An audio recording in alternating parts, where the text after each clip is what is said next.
প্রিয় ছাত্রছাত্রীরা, আমরা পড়ছিলাম আমাদের তৃতীয় চ্যাপ্টার জৈবনিক প্রক্রিয়ার অন্তর্গত শ্বসন। এই শ্বসন প্রক্রিয়ায় আমরা দেখেছি যে প্রধানত বায়ুজীবী জীবকোষে অর্থাৎ উন্নত উদ্ভিদ এবং প্রাণীদেহের মধ্যে যে প্রক্রিয়ায় শ্বসন সম্পন্ন হয় সেটাকে আমরা বলি সবাত শ্বসন। এই সবাত শ্বসন আমরা দেখেছিলাম যে এই সবাত শ্বসন তিনটে পর্যায় বা তিনটে ধাপের মাধ্যমে সম্পন্ন হয়। একটাকে আমরা বলেছিলাম গ্লাইকোলাইসিস, 2 নম্বর আমরা বলেছিলাম ক্রেবস চক্র এবং লাস্ট হচ্ছে প্রান্তীয়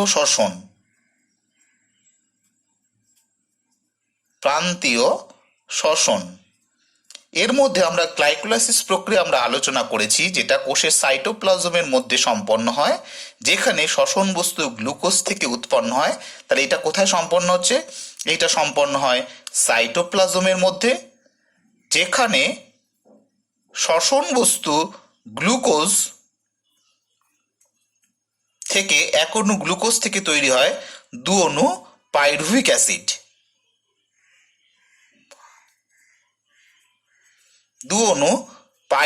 অ্যাসিড। এই যে পাইরুভিক অ্যাসিড গ্লাইকোলাইসিস প্রক্রিয়া তৈরি হলো, এই গ্লাইকোলাইসিস প্রক্রিয়া তৈরি হওয়া পাইরুভিক অ্যাসিড ক্রেবস চক্রের সাবস্ট্রেট হিসেবে ব্যবহৃত হয়। তাহলে আমরা আজকের আমাদের আলোচনার বিষয় হচ্ছে ক্রেবস সাইকেল বা ক্রেবস চক্র। এই ক্রেবস চক্র কোথায় সম্পন্ন হয়? ক্রেবস চক্র কোষের মাইটোকন্ড্রিয়ার মধ্যে সম্পন্ন হয়। কোষের মাইটোকন্ড্রিয়ায় ক্রেবস চক্র সম্পন্ন হয়। ঠিক আছে? এই ক্রেবস চক্র প্রক্রিয়ায় যদি আমরা ক্রেবস চক্র প্রক্রিয়াটা আমরা দেখি, তাহলে এই ক্রেবস চক্র প্রক্রিয়া শুরু হবে কোথা থেকে? গ্লাইকোলাইসিস প্রক্রিয়া যেটা শেষ তৈরি হয়েছিল পাইরুভিক অ্যাসিড, এই পাইরুভিক অ্যাসিড থেকে ক্রেবস চক্র প্রক্রিয়া শুরু হয়। পাইরুভিক অ্যাসিড থেকে ক্রেবস চক্র প্রক্রিয়া শুরু হয়। তাহলে এই পাইরুভিক অ্যাসিড এখান থেকে তৈরি হয় অ্যাসিটাইল কোয়ে। পাইরুভিক অ্যাসিড থেকে তৈরি হচ্ছে অ্যাসিটাইল কোয়ে।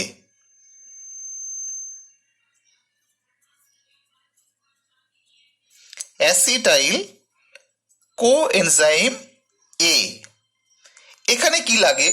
এখানে কোএনজাইম এ লাগে, কোএনজাইম এ আসে। আর কি হয়? এনএডি থেকে তৈরি হয় NADH প্লাস H প্লাস। এছাড়া এখান থেকে কার্বন ডাইঅক্সাইড বেরিয়ে যায়। দেখো, আমরা সবাই জানি, আমরা সবাই ছোটবেলা থেকে জানি যে শ্বসন প্রক্রিয়ায় অক্সিজেন ব্যবহৃত হয় এবং কার্বন ডাইঅক্সাইড বেরিয়ে যায়। তাহলে এর আগে গ্লাইকোলাইসিস প্রক্রিয়া যেখানে আমরা পড়েছিলাম, সেখানে কিন্তু কোনো জায়গাতে কোথাও কিন্তু কার্বন ডাইঅক্সাইড বেরোয়নি। ঠিক আছে? তাহলে গ্লাইকোলাইসিস হওয়া মানেই সবাত শ্বসন প্রক্রিয়া শেষ হওয়া তা নয়।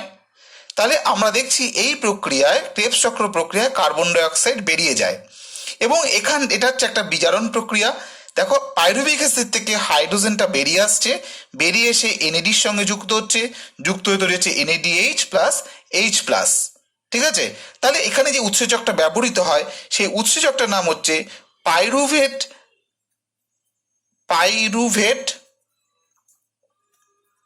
ডিহাইড্রোজিনেজ।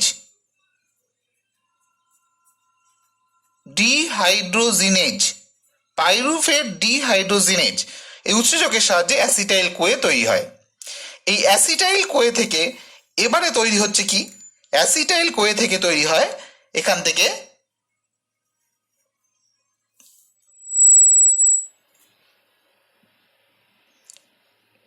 অ্যাসিটাইল কোয়ে থেকে এবার এখানে তৈরি হবে সাইট্রিক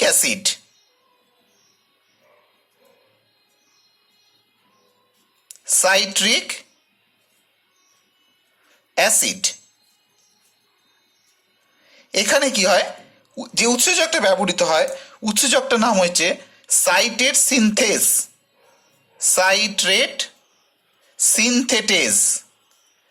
সিনথেটেজ। এখানে কি হয়, এখানে জল আসে,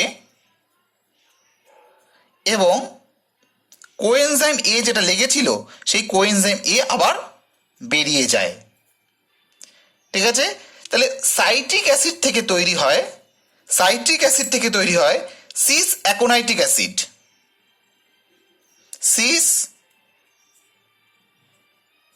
অ্যাকোনাইটিক অ্যাসিড।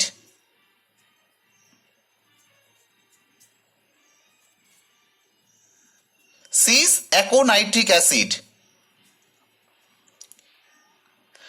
এখানে কি হয়, এখানে যদি আমরা দেখি, এখানে জল আবার বেরিয়ে যায়, যে জল ঢুকেছিল সেই জল আবার বেরিয়ে যায়। এখানে যে উৎসেচকটা ব্যবহৃত হয়, উৎসেচকটার নাম হচ্ছে অ্যাকোনাইটেজ।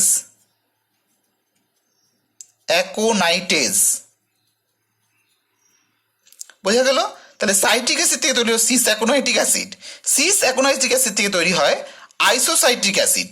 এখান থেকে তৈরি হয়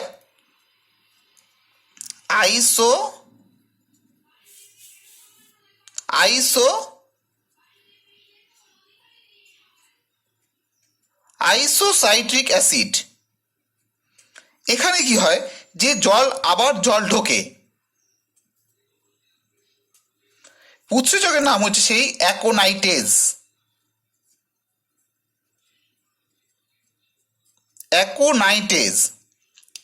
তাহলে আইসোসাইট্রিক অ্যাসিড থেকে তৈরি হয় অক্সালোসাকসিনিক অ্যাসিড।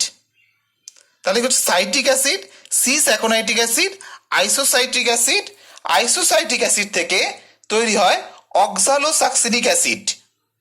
ঠিক আছে, তাহলে আমরা কি বললাম, এখানে citric acid, cis aconitic acid, cis aconitic acid থেকে তৈরি হচ্ছে আইসোসাইট্রিক অ্যাসিড, আইসোসাইট্রিক অ্যাসিড থেকে তৈরি হয় অক্সালোসাকসিনিক অ্যাসিড। এখান থেকে তৈরি হয়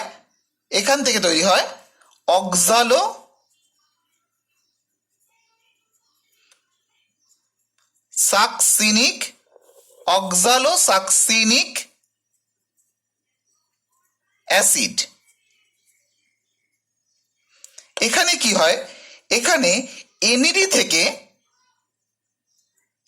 থেকে তৈরি হয় NaDH প্লাস H প্লাস। তাহলে উৎসেচকটার নাম কি হবে, ডিহাইড্রোজেনেজ বিক্রিয়া। তাহলে সাবস্ট্রেটের নাম অনুসারে হচ্ছে এটা, তাহলে আইসোসাইট্রেট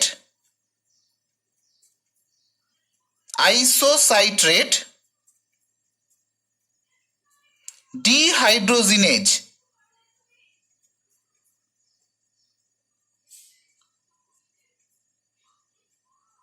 ঠিক আছে, তাহলে অক্সালোসাকসিনিক অ্যাসিড থেকে তৈরি হয় আলফা কিটোগ্লুটারিক অ্যাসিড।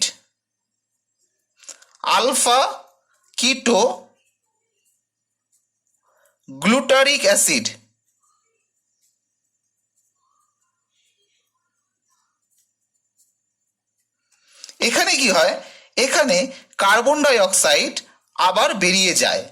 তাহলে কার্বন ডাই অক্সাইড বেরিয়ে গেলে, বেরিয়ে যাওয়া মানে ডি দিয়ে হচ্ছে বেরিয়ে যাওয়াকে বলে।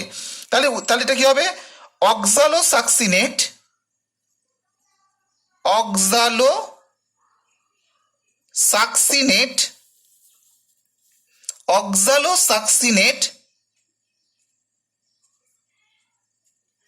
ডি মানে বেরিয়ে যাচ্ছে, কি বেরোচ্ছে, কার্বন ডাই অক্সাইড, তাহলে কার্বক্সিলেজ। আলফা কিটোগ্লুটারিক অ্যাসিড থেকে তৈরি হয় সাকসিনাইল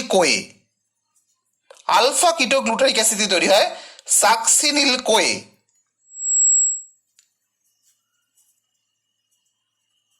কোএনজাইম এ, সাকসিনিল কোয়ে। এক্ষেত্রে কি হয়, দুটো কাজ ঘটে। একদিকে কার্বন ডাই অক্সাইড বেরিয়ে যায়, আর একদিকে এনএডি থেকে তৈরি হয় NADH প্লাস H প্লাস। কিন্তু যেহেতু এই কাজটা আগে ঘটে, NAD থেকে NADH প্লাস H প্লাস আগে বেরিয়ে যায়, সেই জন্য উৎসেচকটার নাম হয় ডিহাইড্রোজিনেজ। অর্থাৎ তাহলে এখানে উৎসেচকটার নাম কি হবে, আলফা কিটো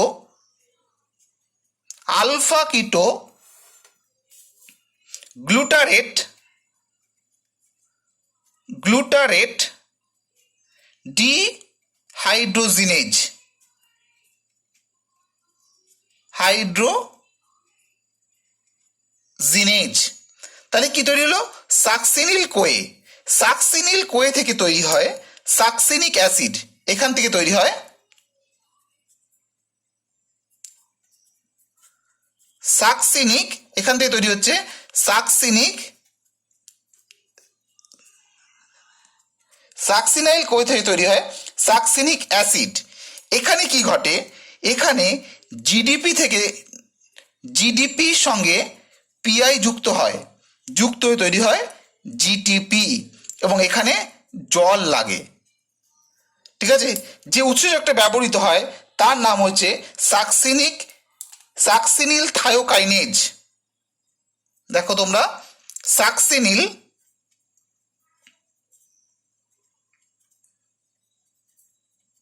থায়োকাইনেজ। এই সাকসিনিক অ্যাসিড থেকে তৈরি হয় ফিউম্যারিক অ্যাসিড। এখান থেকে তৈরি হয়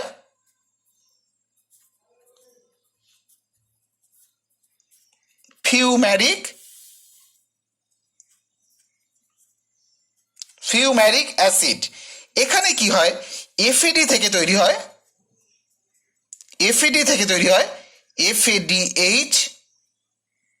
FADH2। এফএডির সম্পূর্ণ নাম, এফএডি হচ্ছে এফএডির সম্পূর্ণ নাম হচ্ছে flavin adenine dinucleotide.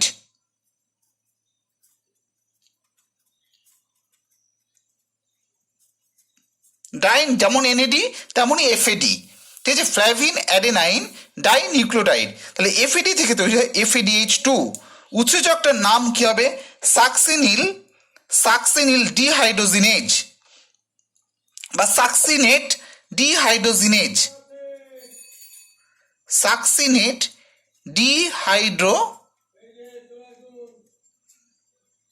Dehydrogenase. Fumaric acid থেকে তৈরি হয় ম্যালিক অ্যাসিড।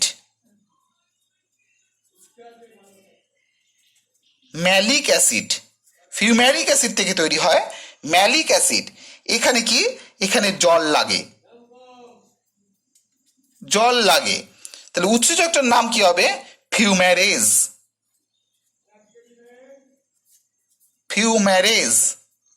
ম্যালিক অ্যাসিড থেকে তৈরি হয় অক্সালো অ্যাসিটিক অ্যাসিড।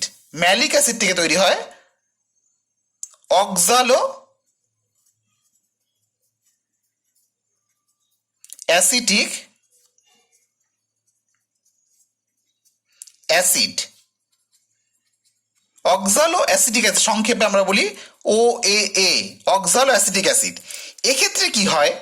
এক্ষেত্রে এনএডি থেকে আবার তৈরি হয় NADH প্লাস H প্লাস। তাহলে উৎসেচকের নাম কি হবে? Mallet dehydrogenase. এই হাইড্রোজেন বেরিয়ে যাচ্ছে, ডিহাইড্রোজিনেজ। সেই অক্সালো অ্যাসিটিক অ্যাসিড আবার এখান থেকে তৈরি হবে সাইট্রিক অ্যাসিড। তাহলে এই যে বিক্রিয়াটা, এই যে পুরো বিক্রিয়াটা একটা চক্রাকারে আবর্তকারে এটা ঘটতে থাকে। পুরো বিক্রিয়াটা একটা চক্রাকারে আবর্তকারে এটা ঘটতে থাকে। সেই কারণে এটার নাম হচ্ছে ক্রেবস, একটা চক্র। বিজ্ঞানী হ্যান্স ক্রেবস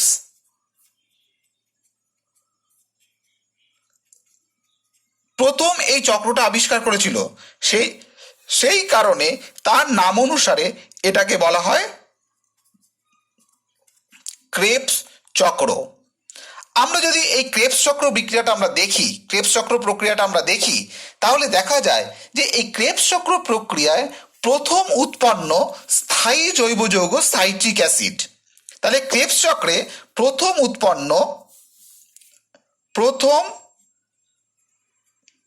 উৎপন্ন স্থায়ী জৈব যৌগ হচ্ছে সাইট্রিক অ্যাসিড। এই কারণে এইটাকে বলা হয় সাইট্রিক, বলা হয়, অনেকে বলে এটাকে সাইট্রিক অ্যাসিড চক্র। সাইট্রিক অ্যাসিড চক্র, ঠিক আছে। তাহলে প্রথম যেটা তৈরি হচ্ছে, প্রথম যে স্থায়ী জৈব যৌগ সেটা হচ্ছে সাইট্রিক অ্যাসিড, ঠিক আছে। তাহলে গ্লাইকোলাইসিস প্রক্রিয়ায় যে পাইরুভিক অ্যাসিড তৈরি হয়েছিল, সেই পাইরুভিক অ্যাসিড বিভিন্ন জৈব যৌগ, বিভিন্ন অ্যাসিড তৈরির মাধ্যমে আবার পুনরায় সেই সাইট্রিক অ্যাসিডে আবার ফিরে আসে। এই কারণে এটাকে আমরা বলছি সাইট্রিক অ্যাসিড চক্র, বা বিজ্ঞানী ক্রেবস আবিষ্কার করেছিল বলে, হ্যান্স ক্রেবস আবিষ্কার করেছিল বলে এটাকে বলা হয় ক্রেবস চক্র। অনেকে ক্রেবস চক্রকে অনেকে বলে টিসিএ চক্র। কেন এরকম নাম দেওয়া হয়েছে? ক্রেবস চক্রকে টিসিএ চক্র কেন বলছে? দেখো, টিসিএ চক্র ক্রেবস চক্রকে বলে। ক্রেবস চক্রকে অনেকে টিসিএ চক্র বলে। তার কারণ কি? কারণ ক্রেবস চক্র আমরা কি বললাম, প্রথম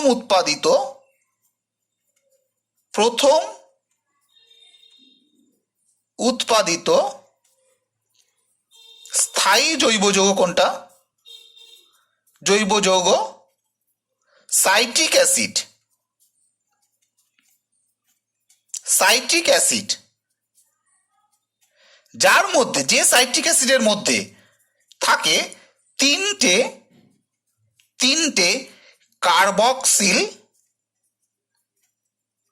বর্গ, মানে এইটা হচ্ছে বর্গের বন্ডটা দিলাম, এটা হচ্ছে কার্বক্সিল COOH। যে কোনো অ্যাসিডের মধ্যে এই COOHটা থাকবে। তাহলে সাইট্রিক অ্যাসিড কটা থাকে? তিনটে থাকে। এই কারণে এই চক্রের আর একটা নাম হচ্ছে ট্রাই কার্বক্সিলিক। সিতে হচ্ছে কার্বক্সিলিক, কার্বক্স তিনটে রয়েছে বলে ট্রাই মানে তিন, ট্রাই কার্বক্সিলিক। এতে হচ্ছে অ্যাসিড, তাহলে তিনটে কার্বক্সিল বর্গ, তিনটে মানে ট্রাই, তিনটে কার্বক্সিল বর্গ থাকে বলে এটাকে বলে ট্রাই কার্বক্সিলিক অ্যাসিড চক্র বা টিসিএ চক্র। এইটা হচ্ছে যে কোনো অ্যাসিডের মধ্যে COOH থাকবে। তাহলে এখানে যে সাইট্রিক অ্যাসিড তার মধ্যে তিনটে রয়েছে বলে, প্রথম উৎপাদিত যৌগ যার মধ্যে তিনটে স্থায়ী জৈব যৌগ রয়েছে বলে এটাকে আমরা বলছি ট্রাই কার্বক্সিলিক অ্যাসিড চক্র। তাহলে এভাবে আমরা দেখতে পাই যে ক্রেবস চক্রে কার্বন ডাইঅক্সাইড তৈরি হয় এবং ক্রেবস চক্র প্রক্রিয়ায় বিজারিত NAD এবং FAD, গ্লাইকোলাইসিস এবং ক্রেবস চক্র প্রক্রিয়ায় গ্লাইকোলাইসিস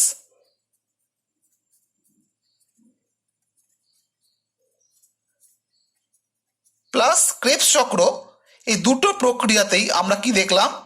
ক্রেবস চক্র দুটো প্রক্রিয়াতে আমরা কি দেখলাম? বিজারিত NAD ব্যবহৃত হয়ে, গাছের মধ্যে থাকে NAD, যেটা বিজারিত হয়ে তৈরি হয় NADH প্লাস তৈরি হচ্ছে, ঠিক আছে। তা এবারে আমরা তাহলে দেখতে পাই যে এক অণু গ্লুকোজ জারিত হয়ে গ্লাইকোলাইসিস প্রক্রিয়ায় তৈরি হয় 8 অণু ATP,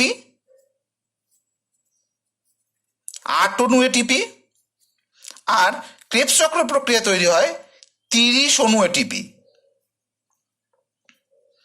তাহলে মোট এক অণু গ্লুকোজ শ্বসন প্রক্রিয়া জারিত হয়ে 38 অণু ATP তৈরি হয় এক অণু গ্লুকোজ জারিত হয়ে।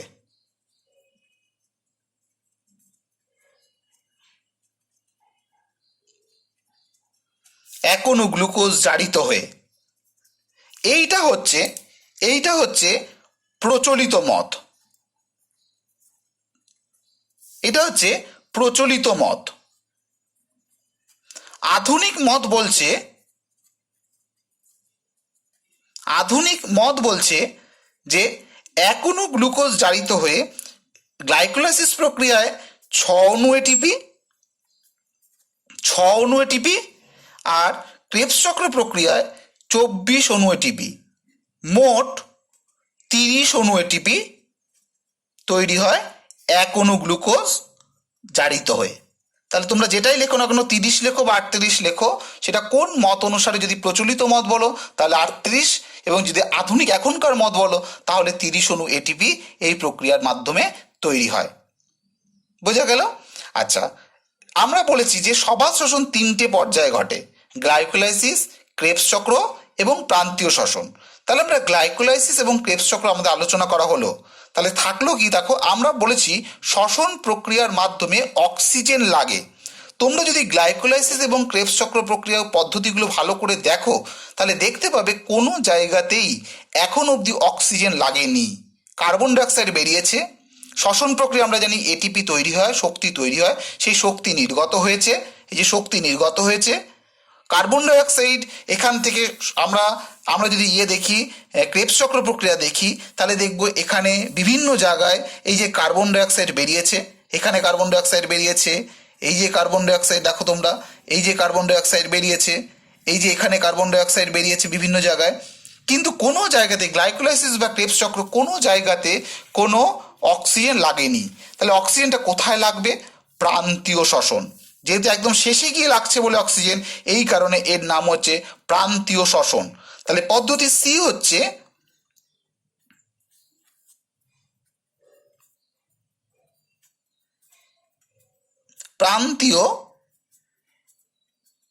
প্রান্তীয় শ্বসন। আমরা যদি প্রান্তীয় শ্বসন দেখি তাহলে দেখা যায় এই প্রান্তীয় শ্বসন প্রক্রিয়াটা কোথায় ঘটে? এটা ঘটে মাইটোকন্ড্রিয়ার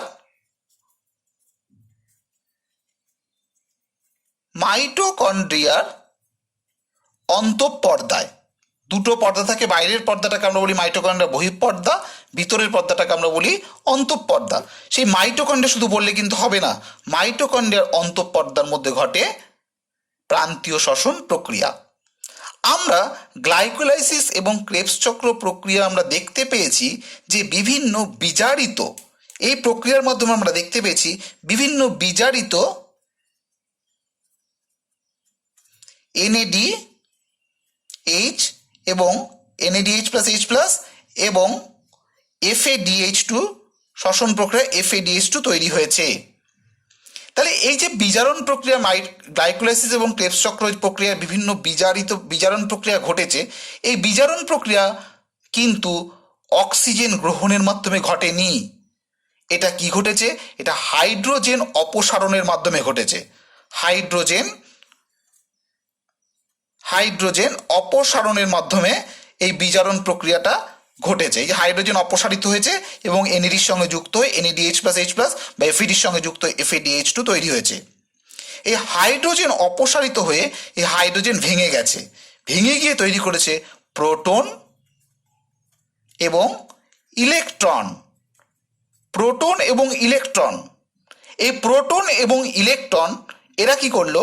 এই বিভিন্ন ইলেকট্রন বাহকের মাধ্যমে এরা গেল হচ্ছে বিভিন্ন ইলেকট্রন বাহকের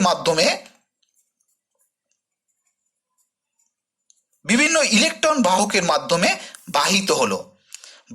এবং এই ইলেকট্রন বাহকগুলো কোথায় অবস্থান করছে? ইলেকট্রন বাহকগুলো মাইটোকন্ড্রিয়ার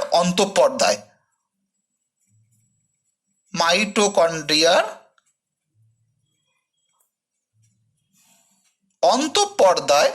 যে বিভিন্ন ইলেকট্রন বাহকগুলো রয়েছে সেই ইলেকট্রন বাহকের মাধ্যমে প্রোটন এবং ইলেকট্রনগুলো বাহিত হয়েছে, হয়ে একদম শেষে গিয়ে O2-র সঙ্গে যুক্ত হয়েছে। আণবিক অক্সিজেন, এটাকে বলে আণবিক অক্সিজেন, হাফ O2 এর সঙ্গে যুক্ত হয়েছে। এটাকে আমরা বলছি আণবিক অক্সিজেন। এর সঙ্গে এই ইলেকট্রন এবং প্রোটনগুলো যুক্ত হয়ে এই বিজারিত NADH+H+ এবং FADH2 এদেরকে জারিত করে তৈরি করছে NAD এবং FAD, এগুলোকে জারণ করলো এবং এর সঙ্গেই তৈরি করলো কি? এই অক্সিজেন তাহলে ব্যবহৃত হলো, তৈরি করলো এটা, এবং এখান থেকে তৈরি করলো এটিপি এবং জল তৈরি করলো। তাহলে এই অক্সিজেনটা আমরা যেটা শ্বসন প্রক্রিয়ায় জানি অক্সিজেন লাগে, এইটা সবাত শ্বসনের একেবারে শেষ পর্যায়ে প্রান্তীয় শ্বসনে গিয়ে অক্সিজেন যুক্ত হচ্ছে, অক্সিজেন লাগছে, এই কারণে এটাকে আমরা বলছি প্রান্তীয় শ্বসন।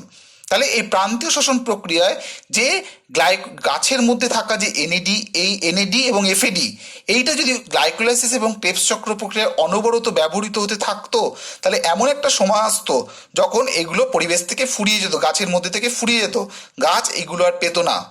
কিন্তু জীবদের মধ্যে একটা প্রক্রিয়া রয়েছে প্রান্তীয় শ্বসন, যে প্রক্রিয়ার মাধ্যমে এগুলো আবার পুনরায় প্রান্তীয় শ্বসন প্রক্রিয়ার মাধ্যমে ফেরত আসে, জারিত হয়ে ফেরত আসে এবং এটিপি এবং জল দেয় এবং অক্সিজেন ব্যবহৃত হয়। এবং তাহলে আমরা কি দেখলাম, শ্বসন প্রক্রিয়ায় আমরা তাহলে এই তিনটে প্রক্রিয়ার মাধ্যমে শ্বসন কার্য সম্পন্ন হয় এবং এই প্রক্রিয়ার মাধ্যমে আমরা কি দেখতে পেলাম, অক্সিজেন লাগে, কার্বন ডাইঅক্সাইড রিলিজ হয়, কার্বন ডাইঅক্সাইড বেরিয়ে যায় এবং শক্তি এটিপি অণু, 38 অণু বা 30 অণু এটিপি অণু, 1 অণু গ্লুকোজ যা শ্বসন বস্তু জারিত হয়ে শক্তি, গতি বা তাপ শক্তি রূপে নির্গত হয়। বুঝতে পারলে তোমরা সবাই? আচ্ছা, এবারে আমরা আসি শ্বসনের তাৎপর্য কি।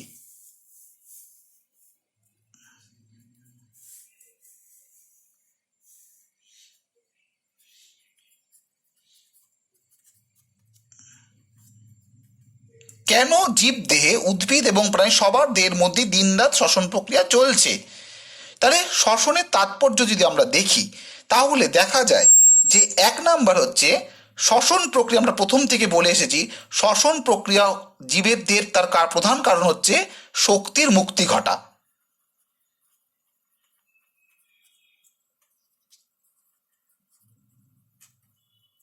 শক্তির মুক্তি ঘটে। আমরা জানি সালোক সংশ্লেষ প্রক্রিয়ায়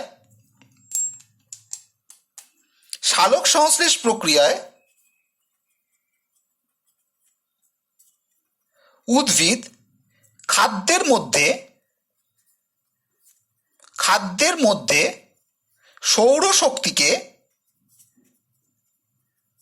সৌরশক্তিকে কি করে, স্থৈতিক শক্তি রূপে আবদ্ধ করে। খাদ্যের মধ্যে স্থৈতিক শক্তিকে কি করে, এরা খাদ্যের মধ্যে স্থৈতিক শক্তি রূপে আবদ্ধ করে। এটা হচ্ছে সালোক সংশ্লেষ প্রক্রিয়ায়। আর কি হয়, শ্বসন প্রক্রিয়ায় এই খাদ্যস্থ স্থৈতিক শক্তি এটা হচ্ছে শ্বসন প্রক্রিয়ার মাধ্যমে খাদ্যস্থ স্থৈতিক শক্তি গতি বা তাপ শক্তি রূপে মুক্ত হয় এবং এর জন্য কি লাগে, অক্সিজেন লাগে বা অক্সাইডযুক্ত যৌগ লাগে। তাহলে খাবারের মধ্যে জমে থাকা স্থৈতিক শক্তি গতি বা তাপ শক্তি রূপে মুক্ত হতো না যদি শ্বসন প্রক্রিয়া না ঘটতো। আর শ্বসন প্রক্রিয়া না ঘটে বলে খাদ্যের মধ্যে জমে থাকা স্থৈতিক শক্তি গতি বা তাপ শক্তি রূপে নির্গত হয় এবং এর ফলে আমরা আমাদের যে বিভিন্ন দৈনন্দিন কাজকর্ম, যে বিভিন্ন জৈবনিক কার্যকলাপ, যেমন হচ্ছে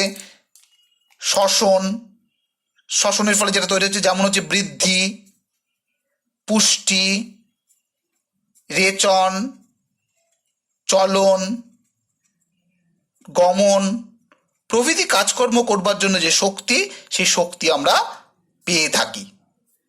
তাহলে এই শক্তির মুক্তিকে, খাদ্যের মধ্যে জমে থাকা স্থৈতিক শক্তির মুক্তি ঘটানোর জন্য শ্বসন প্রক্রিয়া অত্যাবশ্যকীয়। 2 নম্বর হচ্ছে O2 এবং CO2 এর ভারসাম্য রক্ষা। আমরা যদি দেখি যে, মনে করো তোমরা, এটা হচ্ছে কার্বন ডাইঅক্সাইড কোন প্রক্রিয়ায় ব্যবহৃত হয়? কার্বন ডাইঅক্সাইড কোন প্রক্রিয়ায় ব্যবহৃত হয়? সালোক সংশ্লেষ।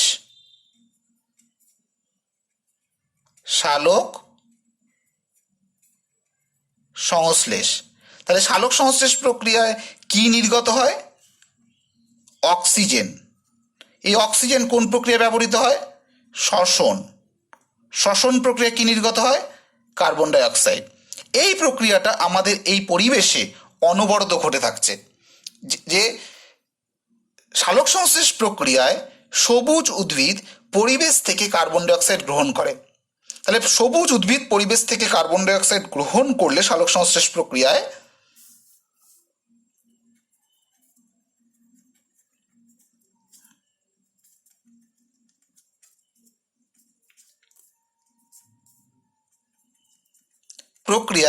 পরিবেশ থেকে